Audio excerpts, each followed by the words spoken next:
This is the Manchester Football Social Legend Review.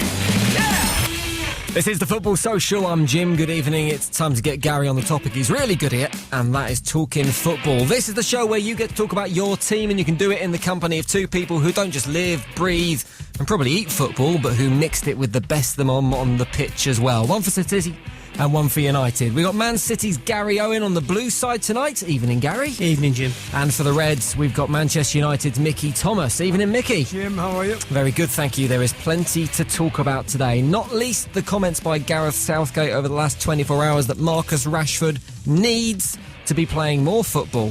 Well, your thoughts on that later, gents. Does Rashford need more game time? Does he deserve more game time? And importantly, does he need to leave Manchester United to get that game time? Give me a call. 0345 111 7625 is the number. 87711 is the text number. We'll get to that very shortly. But first, let's talk England and the bumpy return to earth after the dramatic highs of the World Cup. There is no shame in losing to Spain, even if it was a reimagined Spain. But does it show exactly how far England have got to go to become one of the top nations in world football? Because right now, England are way off. And is it even possible to become one of the elite teams if you've got Gareth Southgate at the helm? Get involved. 0345 111 7625. Gary, what did you make of England this weekend? What do you make of them? Flattered to deceive a little bit. OK, they're playing against Spain, but let's not fool ourselves. Spain are in transition. They've lost players, Rodrigo and Saul, who scored. Would many people outside of Spain know those two players? No. I don't think so. I believe Saul used to play for Bolton. Yeah, I think he's at Atletico now. Right. But, I mean, Rodrigo, I have no idea. So, in transition, they came to Wembley. It used to be a fortress. I think it's the first time in 30 years that England have lost 3 games on the spin. There was nothing to get me excited about. Played a bit of pretty football for a while, but no end product. It's okay playing pretty football that we like to see and knock the ball about, but there's got to be some entry. It's no good doing 30 passes and not having some sort of opening to get shots on goal. For me, I think we flattered to deceive at the World Cup as well. I've said that before, and then please don't think I'm just getting on that bandwagon because we got knocked out. But, you know, we played Panama, Tunisia and Sweden. Please, not world giants by any stretch. The teams we played Belgium, they beat us. We played Croatia, they beat us. Spain, they beat us. We've got a long way to go. But having said all that, with this negativity I'm trying to give, the positive is that individually the players as good as anybody in European football, there's no two doubts about it. But what do you think we don't seem to play or have that desire when we play international football like we do for club football. But are those England players good? In 66. In 66, you've had great individual players. You haven't had a team, have you? I'm a neutral, of course. I'm Matt Walsman, but Gary just mentioned the World Cup. I don't think it was a great World Cup by any such imagination. I just think that England flattered to deceive, and I think that Spain game, and Gary Owen is quite right about the Spanish team. I didn't want to see their players. They are in transition, and that was a bad result. Southgate said he might not be there. I think, me personally, I think maybe someone else with a better attitude than saying he won't be there, get someone else in now. Well, is he the man to guide that team to the future then? Is he the team to develop? He never changes it. He never changed that, Mickey Thomas. Is it time to look for someone else? Is Gareth Southgate? Is Gareth Southgate? Just come into the game. But is he the right man? We look at England. There's no right man. Listen, since 1966, what we're on to now, and you're adding up, it's a lot better than mine and Mickey's. But how many years it's been since the World Cup? Too many. 50 odd. 68. Yeah, well, something like that. And we've had so many managers from believing that some of the best that you could get, down to some that we've scratched our head about, but they've all had a go at it and nobody's got it right. I think the problem is there's a problem between youth, under-20s, and that gap from under-20s into senior, because we have no problem winning World Cups, European Championships at younger levels. Right up to 20, we won the World Cup. Under-21s, OK. But then that gap then between 21s and making that breakthrough into the full side, that's where it's falling down. Now, maybe, Gareth Southgate said that he's talking about Rashford, maybe he needs to play more. Maybe he does, but Mickey Thomas will probably tell me that Rashford last year played okay, may not started, but played over 50 games for United. Well, I'm not even going to let Mickey. Mourinho wants to play him. I'm not going to let you answer that, Mickey, because we're going to talk about that in a little bit. I'm going to get onto that very shortly. Instead, we're going to speak to Neil, who's on the phone. Evening, Neil. Evening, Neil. Evening, fellas. How you doing? Hi, Neil. Hi, Neil. Were you impressed with your England team last night? Are they going to be destined for the elite level of football? No, we're not elite. I thought they actually played fairly well. Rashford might have got, well, he probably should have got more than he did. I mean, he had chances.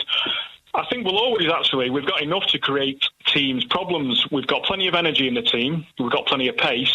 We have good players. I just don't think we have any real elite players. I mean, when I came onto the phone with your colleague there, I said, I made the point about, say, Croatia and Belgium. You look at Belgium, they've got Hazard, De Bruyne. These people can take games by the scruff of the neck.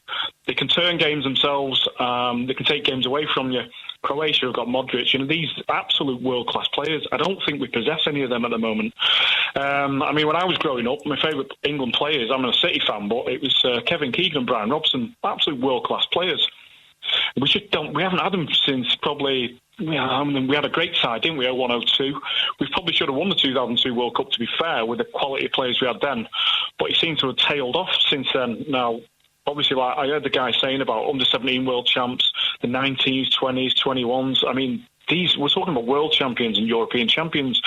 So when Gary was saying, where did he go from at that age to then converting to the full team? I mean, I don't really see it. It's like Phil Foden at City. He's not getting enough game time, so if you put him out on loan, offer him out to another Premier League club, what do you do? Because when you've got that much sort of talent at your disposal, you can't shoehorn them into the side. So you know what? I mean, you're right what you're saying there.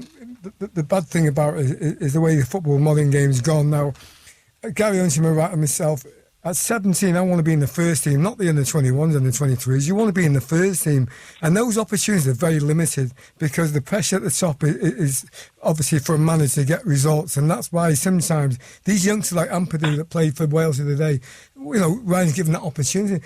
They don't get that at club level. They have to go. Why isn't this reflected at other nations then, Mickey? Because you've got pressure in the Italian leagues, you've got pressure in the Spanish leagues, yet they seem to have young players that are breaking through. But the Brazilian leagues, I mean, you've got Brazilian players, the under-18s aren't playing in Brazil, they're going to Spain and they might be going out on loan or signing to Real Madrid and going out on loan, but they're still developing in a way that English players aren't. Developing should be quickly, not long-term, isn't it? Yeah, but none of these players that you're mentioning for many there's not many young players playing at Barcelona or Real Madrid. Well, this is my point. They're not getting the chances there. They're not playing there. They're going out on loan there. I think the top teams in Europe have to win. They have to stay there, and they've got to continue. So now clubs are trying to find that jewel that comes through that will eventually get into that first team. As we just spoke now, Phil Foden is a great example. What a great player. But if your job depends week in, week out, would you pick him above David Silva? The answer is probably no. Would you pick? Gundogan's getting plenty of game time at the moment, though, Gary. Yeah. I would play him ahead of Gundogan personally, from what I've seen. Well, you may do. I may do, but I think it's very hard to argue against Guardiola, who's working with him week in, what does he know? Day in, day out, week in, week out. He's giving him his time, but sometimes players need to be nurtured and come through slowly, and eventually, stand on their own 2 feet. And we already had one lad. Was he Sandro? He went off to Dortmund, I think it was. Yeah, he did. But Sandro is not going to get in above, bless him, above Sane.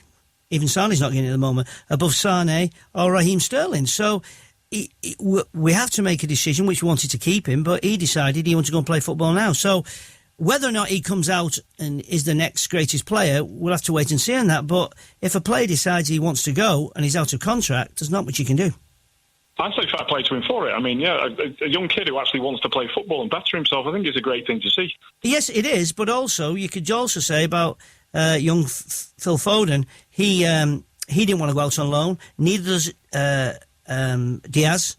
They don't want to go out on loan, they want to stay and stay at Manchester City and have their chances, but working with those players day in, day out, because they're learning a lot from playing with those players. But I agree with you, they've got to get some game time higher than there's no reserve teams now, under 23s or EDF. So they need to be able to to be playing at a higher level, and that means going out on loan. But, it's a fine line between whether or not you need him for the squad or whether or not it will do them more good and the club good, send him out on loans. But I can't make the decision, you can't make the decision, only the people working with them day in, day out. So, exactly. we have to trust the hierarchy and the management staff at City. That's when we can do it. You have to look at England as a setup as well, and because of their success in the younger tournaments, the under-17s, 19s, 21, and it is recent success, so it won't be an immediate impact on the full team where we see that happening. So it will be the next 4, 5, 6 years. I think what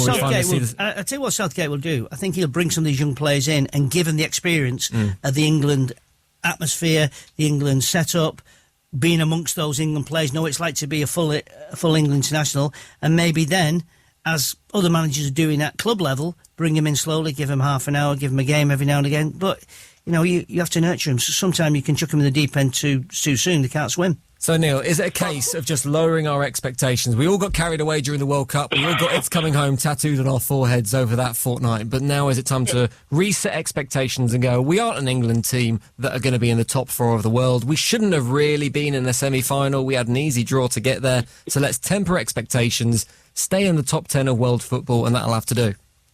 Yeah, absolutely, for the time being. I think anybody that does watch football on a regular basis sort of knew that anyway. I mean, you look at who we actually played: Tunisia, Panama, poor sides. Colombia just tried to kick us off the park. But we did play an actual quality side with Belgium, Croatia. We saw what happened. So, yeah, we just need to be a bit patient. As you say, we've got all these young players that hopefully will come through. We've got the likes of Alexander-Arnold. He's doing really well at Liverpool as well. So there are young players there. As you say, it's just going to take time. I agree with what you're saying, be patient, but there's no guarantee that these players that we're on about, the youngsters coming in, will be able to produce what you want from the 66 side. I mean, the 66 side wasn't full of world-class players, was it? But they were a team. And I think, waiting like you do, like we do at Wales, and but we're giving these opportunities now to these youngsters, very, very young players. They're given a chance to play at that level. Do you think that Wales, though, they don't have the luxury as England to be able to choose that many players? No, so true. Ryan Giggs is looking around and looking to build, which is absolutely right. With England, it's a little bit you're spoiled for choice because there's so many players that we could all sit down here, choose our squad, and not one of us, including the caller here now, not one of us would choose the same squad. The article before the World Cup, I can't remember which one wrote it, but it said we'll be happy with a quarter-final or semi-final. We'll wait. We'll wait for a few more years till we're better. But that never happens. That never materialises. So you've got to do it now. Never mind about the future. You've got to do it now. Always waiting. England fans are always waiting. Neil, thank you for your call. Appreciate that. Neil. Thanks for coming on. Thanks, gents. Cheers, Jim. 0345 111 7625 is the number to call. 87711 is the text number. You talked there, Gary, about the team in general and how there are players there that you could hold up to, say, a Belgian team. You have world-class players like Harry Kane is a world-class player. If Harry Kane came on the market, trust me, Real Madrid, all the top teams would go out and buy Harry Kane. So where are the deficiencies in that team? Where isn't it quite clicking? I think in midfield. I think midfield is where we struggle for creativity. I mean, Hazard can drop from being a forward into midfield and create. You've got De Bruyne in there. Dembele, okay, he's not everybody's cup of tea, but does a great job for them in their side that they've got. So they've got good midfield players. At the back, Vertonghen, Alderweireld, they're good players. Of course they are, but we've got good players at the back. I think it's that part where the creativity, which I'm sorry, I don't see any great creativity in our midfield from any Plenty that of went pace. to the World Cup or from any seem to be coming through. Loftus-Cheek, yes, he needs to be given a chance. Young Foden needs to be given a chance. There'll be young players who's coming through, but maybe now is not the time yet. But we'll get Loftus-Cheek. He had to go to Crystal Palace to get a game. Where's he going to play this season? I don't know. But a lot of talent there and a lot of potential there as well. Obviously, there was a talking point with Rashford and the comments from Southgate after the game saying that he needs more game time. We will get onto that shortly. Your views on that, 0345 111 7625 is the number. But from a Manchester United perspective, the other big talking point was Luke Shaw and what looked like an incredibly serious injury on the night. It now looks like it was concussion. I believe he's flown back to Manchester today to be dealt with by the Manchester United medical team now. Possibly not going to make it for the weekend, but firstly, So important that he hasn't been seriously injured, Mickey, because he has been a revelation this season for United. Yeah, I mean, he's getting more game time. The ball he made for Rashford for England's Great goal, ball. outstanding. If anyone else did that, be talking about day in, day out. But yeah, he's back to what he was. Unfortunately, he picked up that injury. I think with a head injury, Gio, you have to have, a 2-week period, or is it more than that? Yeah, you do need to have. You can't play in the next game, I think, something, because it is that. But, I felt really sorry. This is how crazy it is. I went out just literally to make a cup of tea, come back in, he's on the floor, and my first thought was his leg. Yeah. That's my first thought. And I was almost, I was relieved when I found out, I was relieved he's okay, of course, but I was relieved that it wasn't his leg, and it was another injury. But, listen, he's had some terrible luck. Really, really bad luck. Gets back in the United team, back in the England team. I hope he's okay, and I'm delighted that you just said now that he'll be assessed now by United, and everything must be okay, because we've not heard anything different, so hopefully he'll recover very quickly. When you look at him as a player who's been injured, not so seriously this time, but it could have been very seriously in the past. He was talking last week about how he almost lost his leg as a result of the double leg break. There was a chance that might have happened. You both have been injured as players, and I'm sure you've been hurt in bad tackles at some point during your careers.